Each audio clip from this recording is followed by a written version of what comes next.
playing with confidence. Serves it inside 50. Inside 50, good hands. Drilling it into centre half forward. That was end-to-end football at its best. Back-to-back goals either side of quarter time. They have done it, the Bulldogs! Somebody for you. There ain't no wall I will run through. In your corner when I'm ringing the bell. Come hell or high water. I'd fight somebody for you. Yes, g'day Waffle fans. Welcome one and all to a special Around the Waffle on location preview. And we're coming to you from Steel Blue Oval here in Bassendean. If you're wondering, what the hell is this host doing? Isn't he meant to be in the studio? Not this week. Because across the season, we are taking the show in selected patches in 2026 on the road to the various WAFL grounds across the season. Of course, last time out, we were at Sullivan Logistics Stadium. And earlier on in the season, on the Anzac weekend, we were at Mineral Resources Park, the home of the West Coast Eagles. And we are here this week in beautiful Bassendean, the home of the Swan Districts Football Club. And as we speak, of course, the WAFLW side is in training at the moment. They are heading into their clash with Peel Thunder this weekend, and we'll preview that game in just a little bit. That's not the only reason we're coming to you from Steel Blue Oval this week. It is all about a particular medal. There you see, yours truly, holding it up like an absolute goofball. It's the Around the WAFL's WAFLW Player of the Year. Now, that was officially sealed 4 weeks ago, but we finally have had the time to present the Player of the Year award. And earlier this evening, we presented that to Jaime Henry, and we will show you that presentation right at the end of the show, including a special chat with the award recipient herself, Jaime Henry, who has had a remarkable season at the Swan Districts Football Club. Huge preview we've got coming up for you. We're going to look at all the 3 games coming your way this weekend in the Sullivan Logistics WAFL Premiership season. Round 16, the last of the bye rounds, and also the penultimate round of the ATCO WAFLW Premiership. You can check us out on the Around the WAFL YouTube channel and also on where you get your podcasts. It is a glorious night here at Steel Blue Oval. Training night. Morale is at an all-time high, as you might say, here at Steel Blue Oval for the Swan District side. The WAFLW side is on top of the ladder, and they deserve all the plaudits at the moment. But there's still 2 rounds to go before they can begin another finals campaign. We'll, of course, have Jaime Henry later on in the show, but speaking of tremendous talent, we want to start off by saying a huge congratulations to Heath Melody. Now, he's been the major talking point over the last 24 hours in the WAFL because with the Under-18 Championships wrapped up, he was not only named as one of WA's best of the Under-18s campaign, but he was also named the All-Australian Under-18s captain.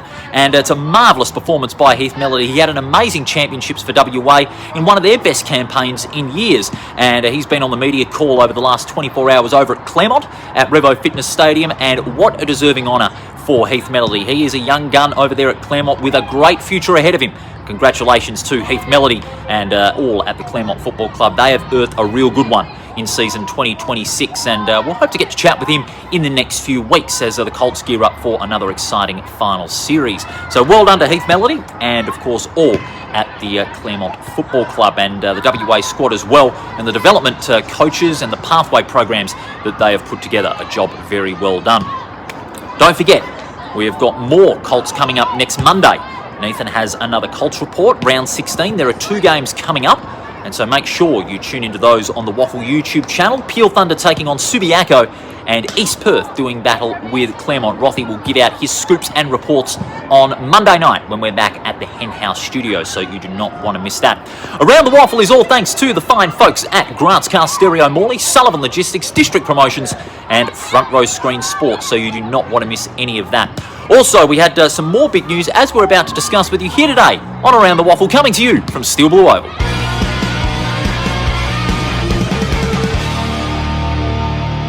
Big injury news across this week here on Around the WAFL, especially in the WAFL competition, especially to 3-star players.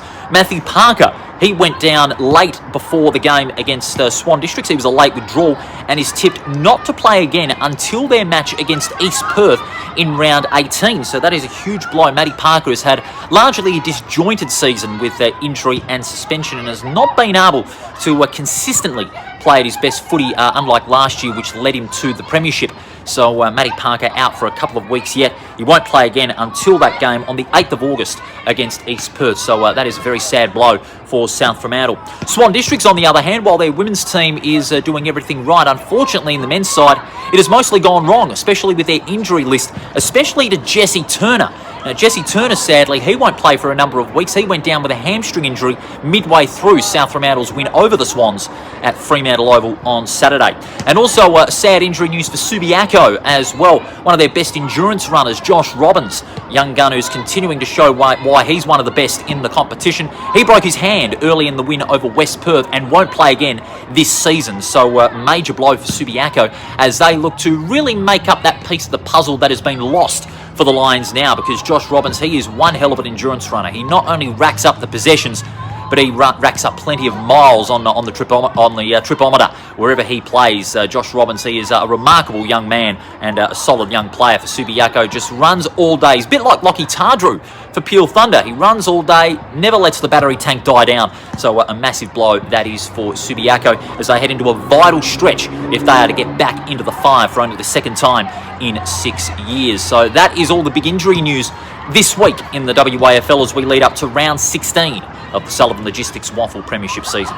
Don't go anywhere, folks. We'll take our first break here from Steel Blue Oval. When we come back, we'll have a preview of all the 3 big matches in the Sullivan Logistics WAFL Premiership season, and it's a big one starting out at Sullivan Logistics Stadium. So don't go anywhere. We'll have more to come after this.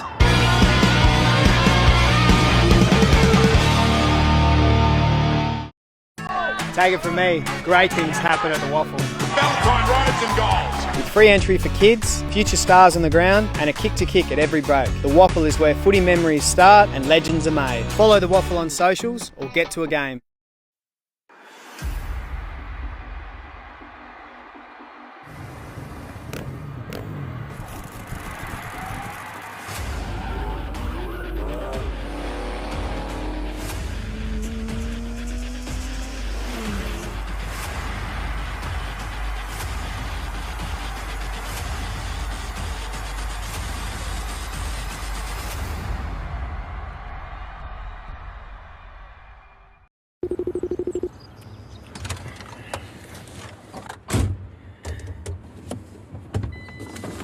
Hey Siri, how to connect Bluetooth to Mac truck?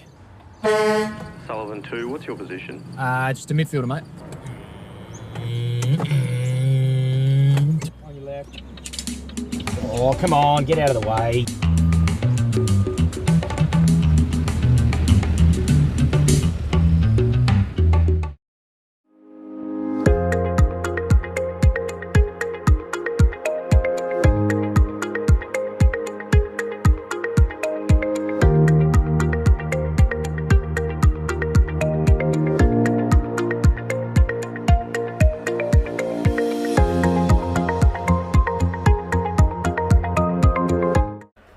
Car Stereo Morley, proudly supplying and fitting quality car stereos for over 15 years, selling top name brands like Alpine, Focal, Rockford Fosgate.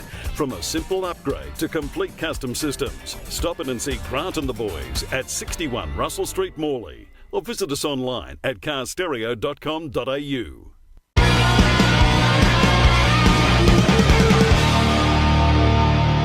And you're back with us here on Around the WAFL, our special on-location preview this week, coming to you from Steel Blue Oval here at Bassendean, under the lights of a Thursday night as the WAFLW side is training for their big game against Peel Thunder. Later on, I'll be speaking with Jaime Henry, who was tonight crowned our WAFLW Player of the Year. She sealed the award a fortnight ago, and we finally found the time to present the medal, which we've got to thank the Trophy Shop Australia, located in Wangara, in the industrial complex over there. So thanks to all the fine folks at Trophy Shop Australia in Wangara for helping us out with the medals. We'll have the men's presentation most likely at the end of round 20, because it is going to go down to the wire, make no mistake about that.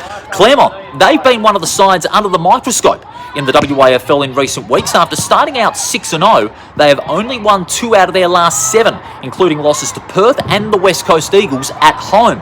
So sort of their home reputation has been exposed by some of those teams. And that's where we're going to start our round preview. Claremont and East Perth from Sullivan Logistics Stadium on Saturday at 2:30, and that one is live on 7+. This one's a beauty. Make no mistake about that. You could say it might be an early final for these two teams. Because when you think about it, East Perth and Claremont in the past have been playing some really close encounters in recent times.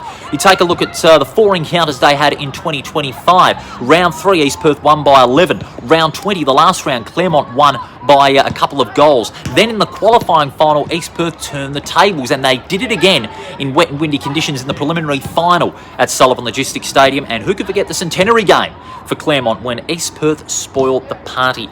They should have a couple of players coming back into that side, namely Stanley Wright and Jacob Mazzando. Mazzando having a regular stint in the reserves in recent weeks, and Stan Wright, of course, suffering a bad injury a few weeks ago, has not been seen on the field in the league side. But with the likes of Hamish Brayshaw and Christian Amajuri still to come back, we don't know at this stage what East Perth is going to turn up. And the reason being is because when you look at their side, they were able to beat a very strong Perth one week by over 50 points. And then down here at Bassendean against Swan Districts, they weren't able to get it done. So what does that say more about East Perth than what does the current form say about Claremont? And speaking of, they've only won 2 out of their last 7 games, and they've had losses at home to Perth and the West Coast Eagles. And when you're looking at their side on paper, it is a very good side. And their functioning forward line that has functioned in the early stages of the season. Gowdy, who's regularly been amongst the goals. Talon DeLacy's been involved in amongst the goals now. He's been shifted to a wing. Zach Main-Waring kicked 4 goals against Peel Thunder in the first half, but faded away from the game.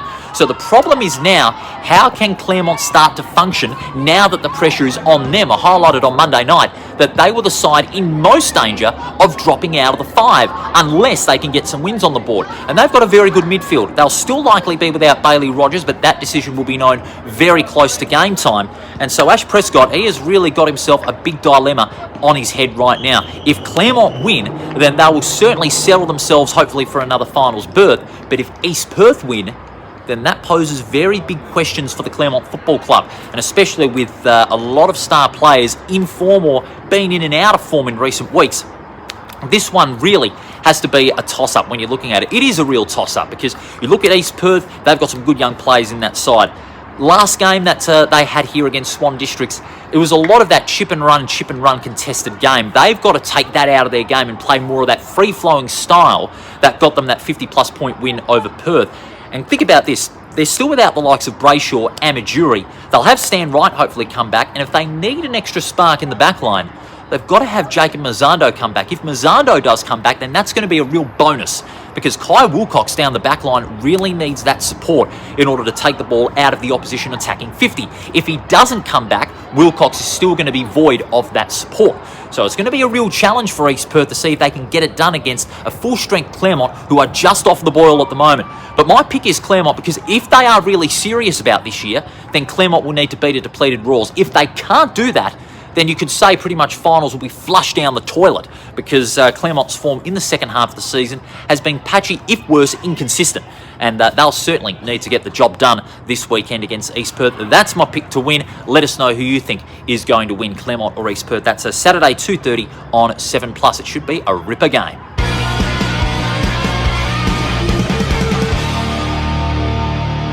And the next game on 7+ on Saturday, we go down south to Lane Group Stadium. This one also is set to be very interesting indeed. Peel Thunder and Subiaco. And this is a vital game for Subiaco because they're currently in 5th place. A win will see them get a little bit of breathing space in that 5th place. But Peel Thunder, they're only a game clear now at the top of the ladder. And with Perth breathing down there next, they've obviously got to get a win on the board. One problem for Peel Thunder, with Jaeger Amira coming out of the Dockers side with injury, they're going to have to bring someone in from that Peel Thunder side. Many have suggested it's Jeremy Sharp, who has had a remarkable season, averaging just around 30 possessions. He started to add a bit of scoreboard pressure to the Peel Thunder side in getting a couple of goals per game. If he goes out, who's going to be that number 1 midfielder now? Who's going to be that key on-baller? Who's going to be that number 1 prime mover who could also get you 2 goals a game if, in case the forwards like Tregenza and Walker fail to fire?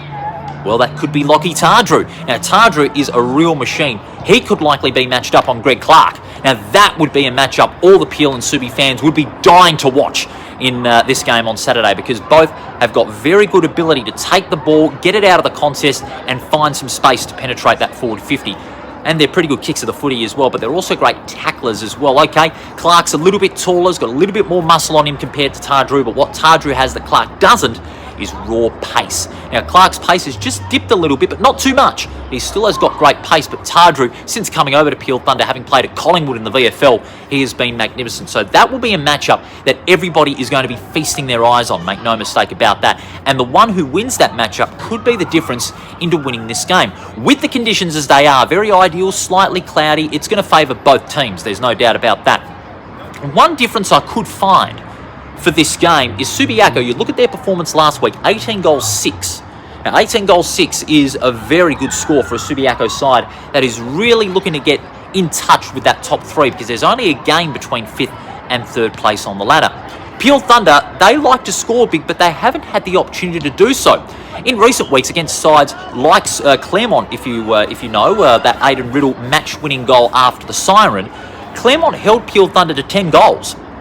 And if Subiaco can do the same thing and maybe hold them to less than 10 goals, that could go a long way into Subiaco winning this game. Having said that, with Jeremy Sharp potentially going out, I could be proven wrong, Peel Thunder still have an A-class level of depth, given the Fremantle alignment, but also they've got some good players that are locally not getting those opportunities, but when they do get those opportunities, they can keep that Peel train rolling along. There's no doubt about that, and Peel still are a hell of a side to watch, a very spectacular side. When you look at last year, they weren't playing some very good football, not very attractive football, but now Adam Reid's really got them to playing a more attractive brand of football. But having said that, at the same time, in the last couple of weeks, Peel have been restricted from playing that because of the opposition piling on so much pressure, making it as a contested game as possible. And you talk about the likes of Tardrew, Walker, who only came back into the side in recent weeks. You also have Lewin Colton, who was elating for the game against Claremont as well, and even the likes of Tuia, who could come back as well. So if he does come back, that'll be a major boost. But I just have this feeling, given how crazy this season has been and how unpredictable Subiaco can be, I've gone with them to win. Only just. Subiaco, if they want to make a statement and say that they can be a serious contender for a spot in the 5, they will need to win this game. And I reckon they will, but just. If you've got Clark firing, you've got the Hickmott boys there, Jackson McGowan, who got the 4 votes last week in our Player of the Year voting, and Ryan Borchett back in the side. Now, that was a major boost to Subiaco's forward line to complement Jack Mayo, who's largely been that number 1 key forward relied upon to kick your goals. When you got Borchett there kicking 4 goals along with Mayo, then your forward line is being boosted as far as their depth is concerned. Those are the reasons I've gone with Subiaco to beat Peel Thunder in this game. But in another close one, if you remember, Subiaco just held on by a point last time out, and I reckon it'll be another close one again. It's going to be a ripper down in Mandurah, live on 7 Plus from 2:30.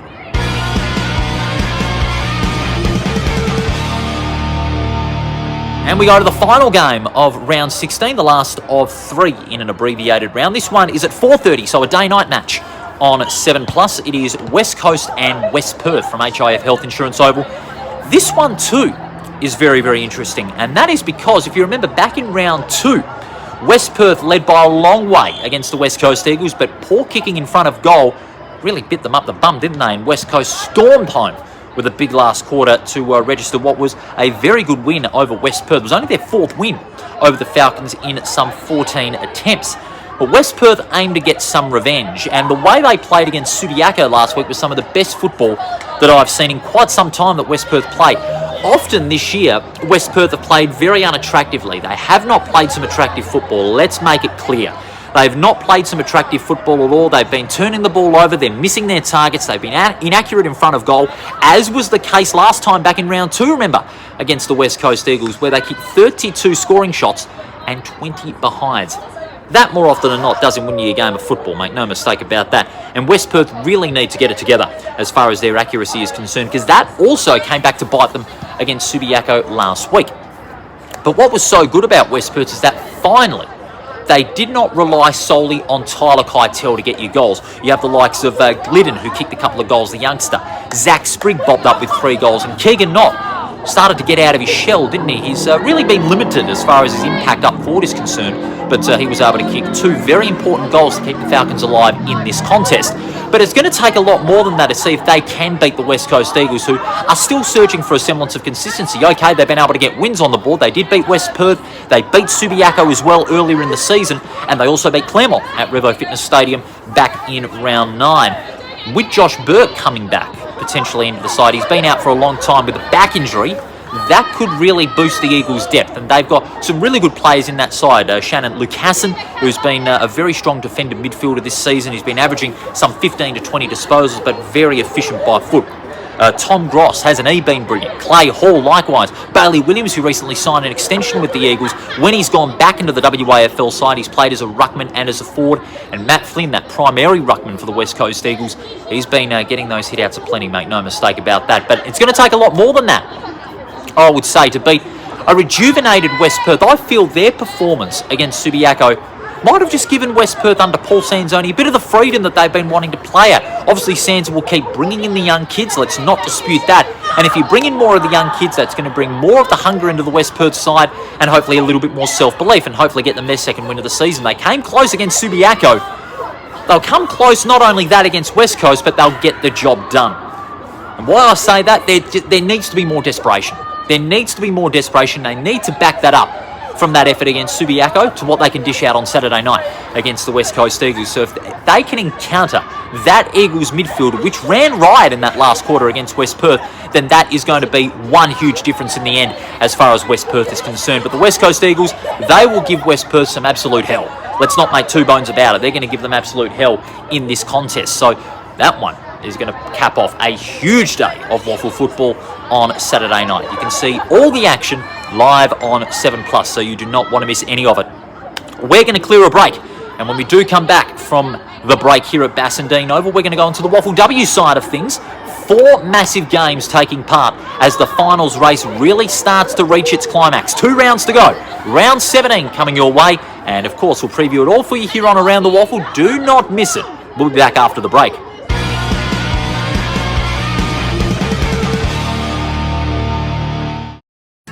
Take it from me, great things happen at the WAFL. Valentine rides and goals. With free entry for kids, future stars on the ground, and a kick-to-kick at every break. The WAFL is where footy memories start and legends are made. Follow the WAFL on socials or get to a game.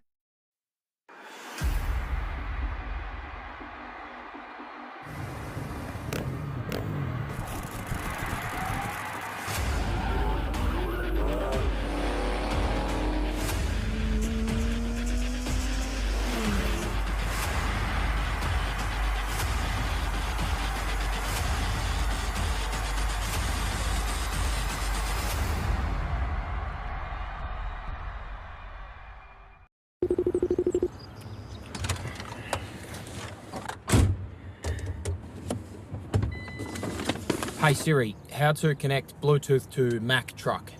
Sullivan 2, what's your position? Just a midfielder, mate. On your left. Oh, come on, get out of the way.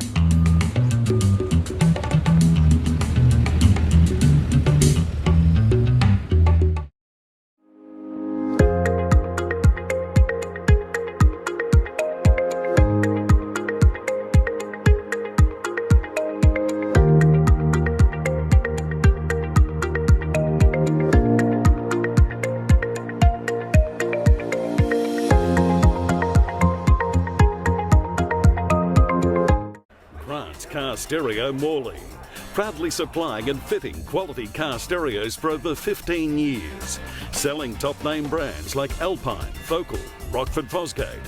From a simple upgrade to complete custom systems, stop in and see Grant and the boys at 61 Russell Street, Morley, or visit us online at carstereo.com.au.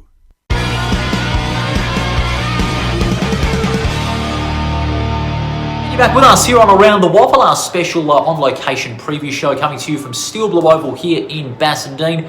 Earlier, we were in the shadows of the Billy Walker stand to preview all the big men's action. But for all the women's action, we're inside the John Cooper, John Todd Pavilion, and a nice backdrop of some old Swans back in the day, including the late, great coach John Todd, who is immortalised with 3 straight premierships at Swan Districts. But of course, it's all about WAFLW. That this second part of the show is where we're going to talk about. Of course, we've got 4 big matches coming up, and all 4 do take on a bit of significance as far as the Final 4 is concerned, because even though we know that Swan Districts and Claremont have locked up a top 2 spot, it's those other 2 spots on the ladder that present a lot of intrigue. 3rd and 4th currently held by East Fremantle and South Fremantle, But Perth and Subiaco are still in that race for the top 4. With 2 rounds remaining, it is going to get exceptionally tight. Speaking of East Fremantle, it's our first match that we're going to feature for you in this preview. Of course, Around the WAFL, thanks to Grant's Car Stereo, Front Row Screen Sports, Sullivan Logistic and District Promotions down at East Vic Park. It is Perth taking on East Fremantle. Now, this is a big game, make no mistake about that. Perth and East Fremantle, a game with final form ramifications riding on it, because East Fremantle, they want to lock up 3rd place and host a sudden death first semi-final, but for Perth, they want to continue their sudden improvement in 2026 and stay in the race for that top 4. Problem is, they've got Swan Districts in the last round, so it's going to be a huge confrontation, this one. Perth have been improving in many areas of their game, not just through their potency in front of goal, even in the absence of Poppy Stockwell, who has gone to Hawthorn in the AFLW, and she'll be there at Hawthorn in 2026. But what you're looking at is a very mature Perth side, and why I say mature, not just under the tutelage of Steph Walding as the Demons coach, but also the way that they've been able to play their football. They're playing a great brand of footy, and not just through the likes of Molly Warren in the ruck, of course, Isabella Shannon, runner-up in the Dara Kerr medal last year, but a lot of good young players have come into that side, and they're really bringing up the morale of the Perth Football Club, and the morale cannot be any better. But they're up against an East Fremantle side who haven't got their players from yesteryear as far as, their premiership stars, most of their premiership stars is concerned, but they do have the weight of low expectations. They've got low expectations because they've got a young side, and a young side with low expectations gives them a lot of freedom. And the freedom they have in playing gives them with nothing to lose, and that's what makes them such a good side to watch, East Fremantle. You talk about the likes of Repacholi, Jay Flynn in the ruck. You've also got some good forwards there, Jersey Brown, who's been amongst the goals on a regular basis. That is going to be what is going to set the two sides apart. Young side, not a lot of expectation around them, and they're clashing in a clash with top 4 ramifications. That shows the improvement, the stock of the East Fremantle and Perth sides have gradually improved across season 2026. And the coaches, Steph Walding, an experienced pro, David Eames, specialist background, his first year, that may be another area where this game could be decided. I've always believed that the players win matches, but one wrong move by a coach could spell absolute disaster. In the case of this game, I reckon it'll be Walding that'll be making all the right moves, and her charges will do the rest. Expect Molly Warren to dominate in the ruck, expect Shannon to get over 30 disposals, and expect those amongst the goals, Amy Trindade in particular, to kick a bag of 3 or 4, because Perth have got maybe something to play for. They want to dislodge South Fremantle from 4th place, but it is going to be a hard task against a driven East Fremantle side who are determined to prove something to the rest of the competition. Big game, that one. That is from 12:10 on Saturday on the WAFL YouTube channel. It's going to be an absolute belter.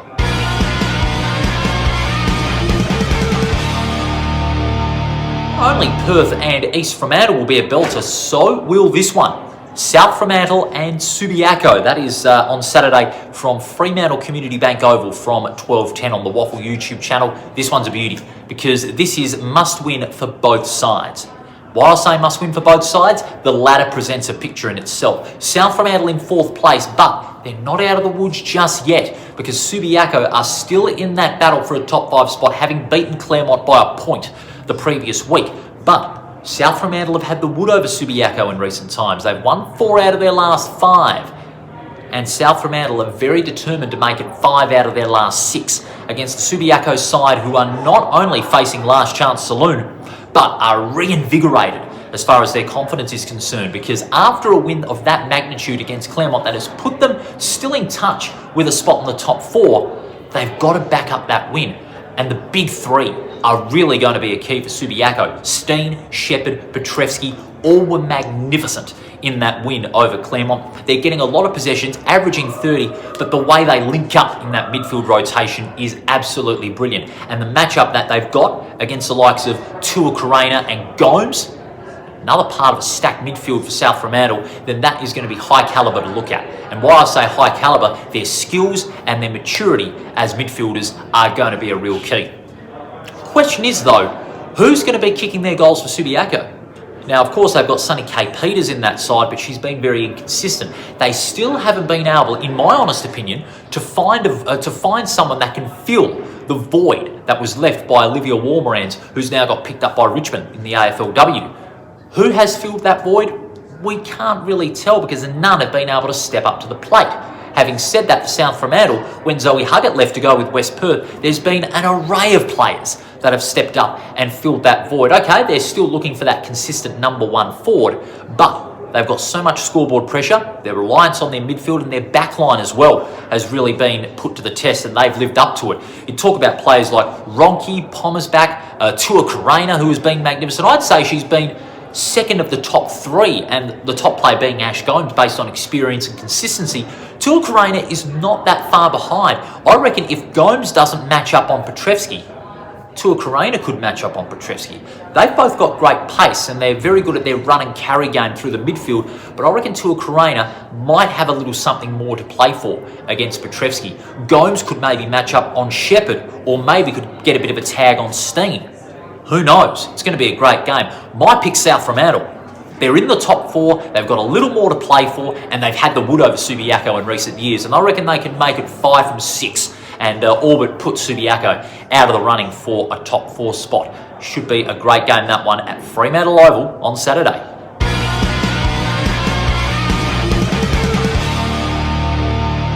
And then from 2 o'clock on Saturday, right here at Steel Blue Oval in Bassendean, where tonight's preview show is being filmed, Swan District's taking on Peel Thunder. Peel Thunder, what are they fighting for? They're fighting for respect, because respect obviously has been hard to come by for Peel Thunder with their season record thus far. What are Swan Districts fighting for? Well, they do have something to fight for, and that is a seal of top spot on the ladder. They are currently on top on percentage as a result of Claremont's loss to Subiaco the previous week.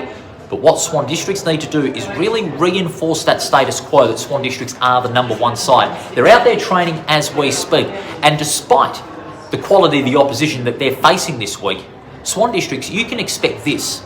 They are not a complacent unit. They are not complacent at all. Okay, they've had their losses.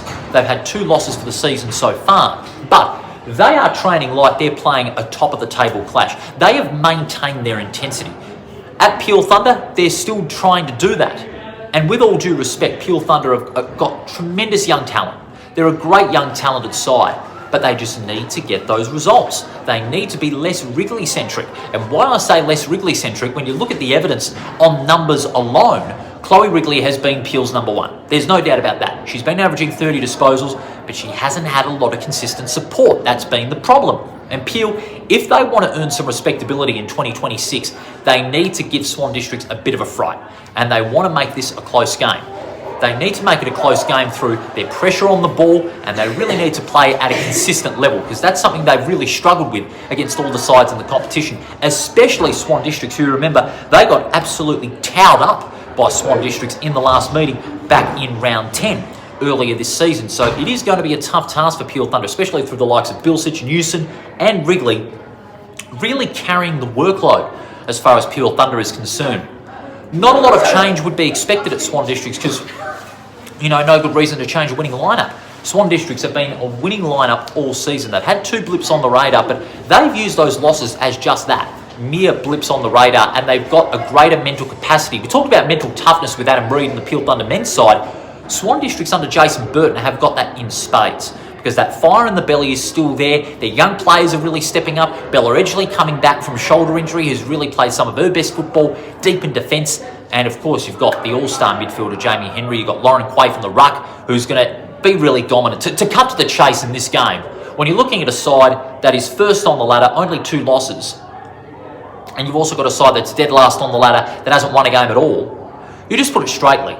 From one's opinion, there is only one suitable outcome, but I'm more than happy to be proven wrong at this stage in the season. For me, Swan Districts will finish on top of the ladder after this game. Peel Thunder will be 0-16. Cut to the chase, that's the end of it. And that'll be from Steel Blue Oval at 2 o'clock on Saturday.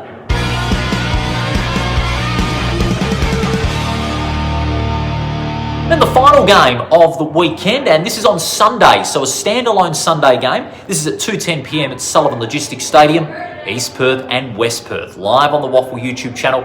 Don't you just love a Perth derby?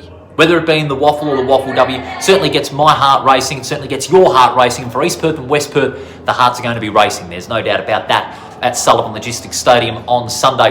For West Perth, their finals chances are gone, and all that's left to play for is pride. And they want to finish at least 5th or 6th to really show that they can be on the improve in 2027, because they've got a lot of young talent through the Rogers Cup, and their Rogers Cup side has been struggling, but they've got some positives in the form of some good young talent that has had a go in the WAFLW League side. For East Perth, one key for me is, like Pure Thunder, okay, they've got more wins on the board, they're going to be fighting for respect as well, because they're up against their old traditional rivals, and they want blood. They want blood in this game. And through the likes of Brooke Edwards, Lucy Greenwood, Layla Ferns, their co-captain, and a lot of their other younger players, a clash against their old rivals is certainly a real appetizer for what could come in 2027. And 2027, I believe, could be a big year for East Perth, with these talents having another year under their belt, another year to develop as a side, as a very good football side. This could be a real test. With the likes of West Perth and even Pure Thunder and Subiaco amongst the strugglers in 2026, it's going to be interesting to see how West Perth approach these last 2 weeks. They haven't had Catherine Bennett, their co-captain, in the side, so they're really missing that core leadership that West Perth have been known for when Cat has been in the side. They've also got Mia Robus there. She's been a bit up and down. Kayla Vanden Heaver, she's been good since returning. Cara Dejalewski in the ruck. She got taken to the cleaners a little bit last week in their loss to Perth. But when she's at her best, she really is a real key. But the way West Perth move the ball, especially on the big grounds at Joondalup and at Leederville, they haven't been as consistent. A word you could describe West Perth is very patchy. Patchy would be the right word for West Perth, because they just haven't been able to get anything going this year. And obviously the players are going to be under a lot of pressure from hearing that. And they need to really be drawn to the fact that this is a derby. East Perth are not going to take any funny business, and I don't expect West Perth to take any funny business as well. If they are to make a statement to prove that they can be amongst the best in 2027, then they need to beat East Perth, and they need to beat them badly. They need to beat them in a way that really takes East Perth out of the game early. The way they can move the ball across the ground needs to be improved. The way they move the ball through the corridor needs to be improved. And also the way they can search for their goals need to be improved as well. And I can say the same about East Perth as well, but they're a younger side. They're still learning and developing their craft as a key WAFLW side. But my pick in this game has got to be West Perth, because of the finals chances that are gone and the pride that's going to be there for the West Perth side. So a big round coming up in the WAFLW, round 17, the penultimate round of the WAFLW competition. The finals race well and truly heats up. Could we see the top 4 locked in this weekend? Well, you'll have to find out. All matches are on the WAFL official YouTube channel, so you do not want to miss any of the action. We'll take a break, and when we do come back, we'll be joined by the Around the WAFL's WAFLW Player of the Year, Jaime Henry.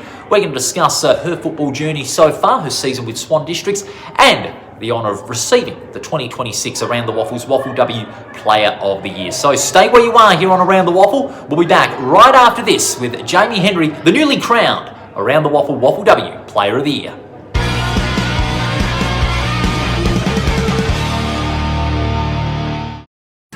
Take it from me, great things happen at the WAFL. Valentine roads and goals. With free entry for kids, future stars on the ground, and a kick to kick at every break. The WAFL is where footy memories start and legends are made. Follow the WAFL on socials or get to a game.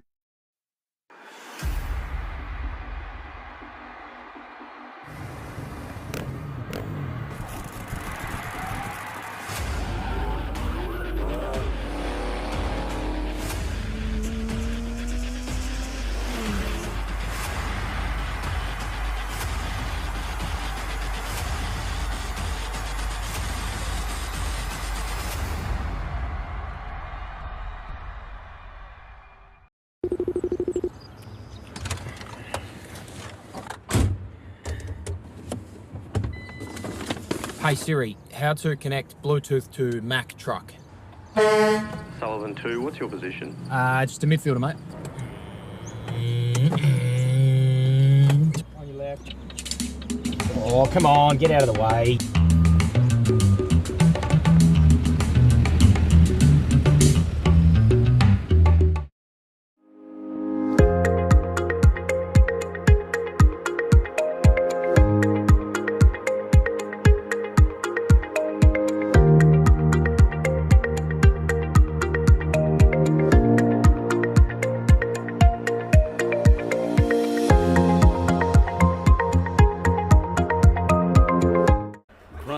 Car Stereo Morley.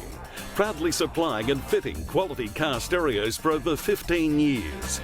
Selling top name brands like Alpine, Focal, Rockford Fosgate. From a simple upgrade to complete custom systems. Stop in and see Grant and the boys at 61 Russell Street, Morley. Or visit us online at carstereo.com.au.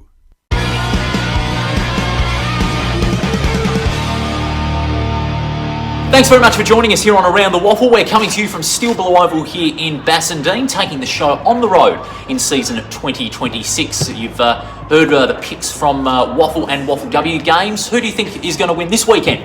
You can let us know on the Around the WAFL socials on Facebook and Instagram, and also on the YouTube comments as well. We're collaboration with the WA Sporting Hub. As you can see on your screen, we started the evening a little earlier with this superstar alongside me being presented with the WAFLW Player of the Year medal. She sealed it with 4 rounds remaining, and it's good to have her along here at Bassendean. Jaime Henry, congratulations on an amazing season so far. Yeah, thank you. It's definitely been a big year, but the work's not done. Still got a big few weeks coming up, but yeah, really appreciative of this medal. And that's what you highlighted so well. The work is not done yet. You've still got 2 rounds remaining, and of course a big finals campaign coming up.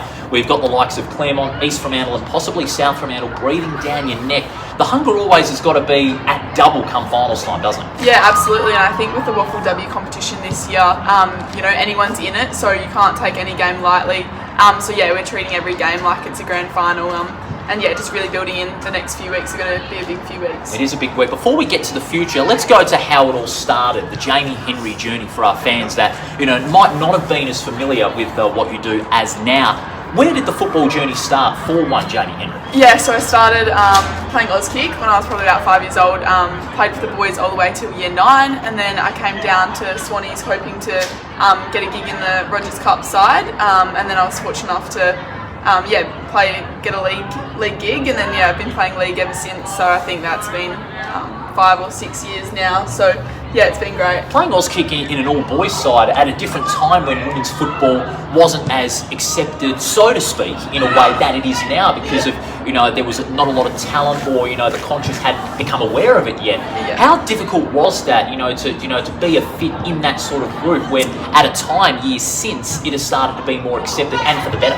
Yeah, definitely. I think like when I was growing up, I didn't think that there was a pathway for women's footy. I always said that, I'd be the first, girl to play AFL because like that was the only option. So yeah, it's been really good that now there's pathways all the way from, girls Auskick all the way to, senior women. So yeah. And you've been a Swan all your career, you've been in the Rogers Cup, you've been in the WAFLW side. What attracted you to playing at Swan Districts and the fact that you've remained there throughout your career so far? I think it's just a really good community. That's probably the main one. That I did play a stint in VFL at the Doggies and stuff, but home was always at Swans, and being able to come back, I was a little bit nervous, but the group is just so special, and it's something that gets me here every week. So. You were close to playing for the Doggies, weren't you, in the VFL? What swayed you away to remain at WA? I think I just need to come home. Like I said, being at Swannies before, I noticed like how much of a home it is, and that's why what really attracted me to come home was the group. Talking about the last couple of years, of course, Swan Districts have been a threat for the premiership. The grand final defeat last August to Claremont, and since then there's been that added fire in the belly, not just from yourself but also the other players in that side, to really make amends. What was that first message in that first pre-season session when you were gearing up for 2026 after that grand final defeat? Yeah, I think, look, losing a grand final isn't easy, but making one was really special in the first place. So I think that was a credit to us. We worked really hard last season. Yeah, we just want to go that one better, as anyone would. And yeah, I think rocking up pre-season, you could tell that everyone wants to go that one better. It wasn't just a few of us that are ready to go, like everyone, and we're all doing it together. So yeah, we've had a big year, and I think, we just keep capitalising on it, and trying to go all the way is the main goal, and everyone wants it. So morale of the playing side, to add to that, has been at an all-time high when you're looking at it, because most sides after a grand final defeat take a long time to recover. Yeah. Your side has recovered tenfold, and you've been able to have some great wins on the board against the likes of Claremont, East Fremantle, Subiaco, South Fremantle, West Perth in recent weeks as well. What has it been all down to? Has it been down to the self-belief of the side and just the resolve that your side's been able to carry in spite spite of the pain of the defeat that's been over you for nearly 12 months? Yeah, absolutely. I think it's just the trust. Like, we know that we're good enough. We know that we can go all the way if we're trusting each other and in it together. Like, it's not just, you know, a few people getting it done. Like, we have to all be in it together, and that's where we're heading. So yeah.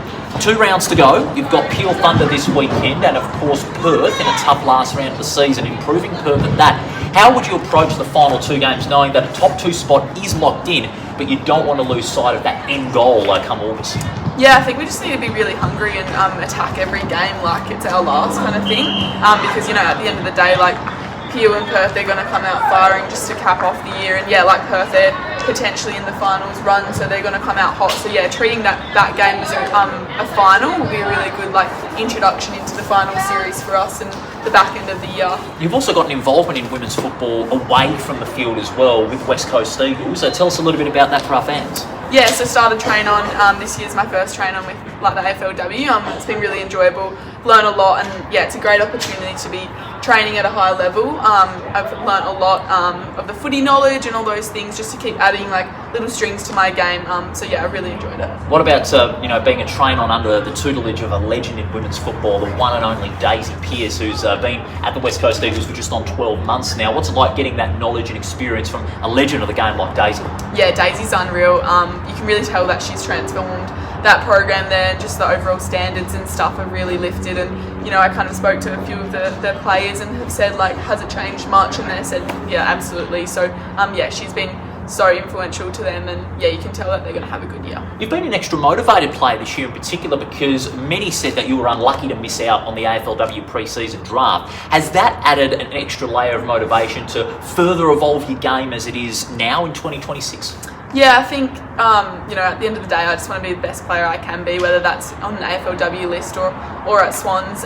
But yeah, I'm just going to keep taking the feedback on and trying to be as good as I can be. But yeah, absolutely. People say I'm lucky, and I hear it all the time, but it's just yeah, unlucky to me, but I'm just going to keep working hard and doing what I can. That's all I can do. Now, what about a message for the Around the WAFL fans that have supported you on this journey so far, that's led to not only having a phenomenal season, but also winning the Around the WAFL's WAFLW Player of the Year?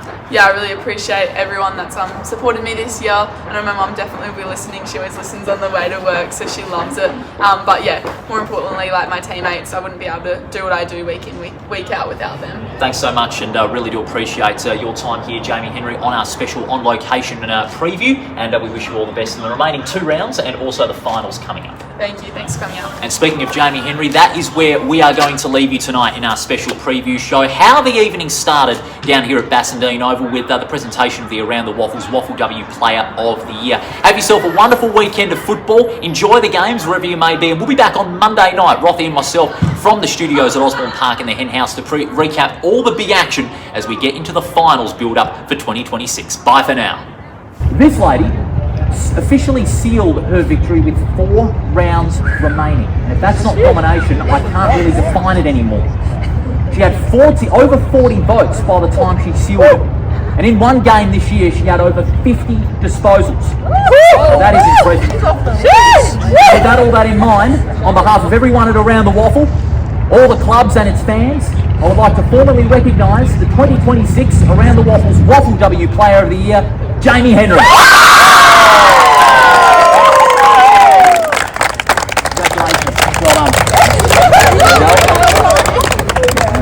Anything you'd like to say to your team?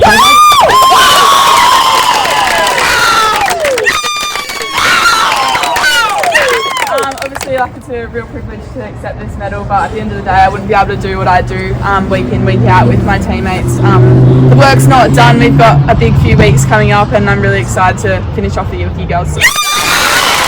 Congratulations, Jaime Henry.